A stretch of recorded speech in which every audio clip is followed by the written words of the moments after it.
known as Molo president, has been confirmed as severe head injuries resulting from repeated blows with a sharp object.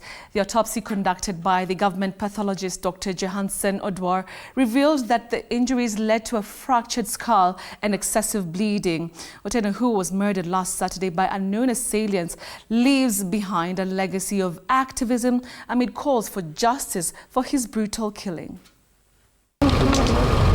Richard Otieno, alias Molo president, the slain activist from Elbagon, Molo in Nakuru County, died as a result of several severe injuries on the back of the head, leading to skull fracture after being hit with a sharp object. There were multiple slash wounds on the back of the head, which led to fracture of the skull and the extensive bleeding of the brain. This is according to a report after an autopsy was conducted on the body of Richard by government pathologist Johansen Odwar on Friday at the Kericho Referral Hospital mortuary, revealing that Richard succumbed to excessive bleeding in the head. From these findings, we can say that the late Richard died as a result of severe head injury, which was caused by a sharp object, which could either be a panga or an axe, which was used severally on the head.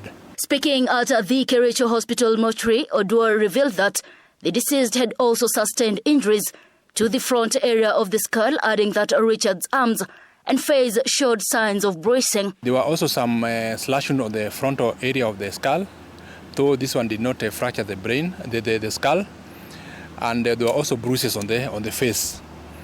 What also we found was also more bruises on the arms, which looked like someone who was trying to defend himself. He also mentioned that samples from Richard's body had been collected for a DNA test to assist with the ongoing investigation. There are some samples we've taken from the body, which can help us see whether we can apprehend people who did it.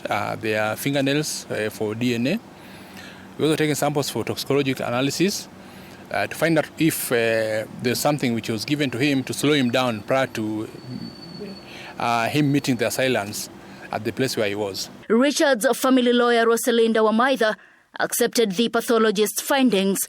She also called on law enforcement agencies to expedite their investigation and apprehend those responsible for the brutal acts. I believe justice will be done because the steps that you have taken from Sunday are positive steps, nothing negative. We are headed to the right direction. We concur with what the doctors, the pathologists have said. As we are aware, this is just one aspect of the investigations. So we'll be continuing, we'll be progressing with the investigations from other aspects. We still need to talk to other witnesses, the scene of crime.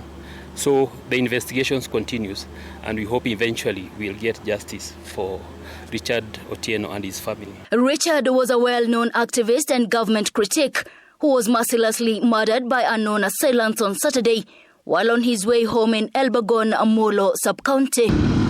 Chichi, Josephine, TV 47.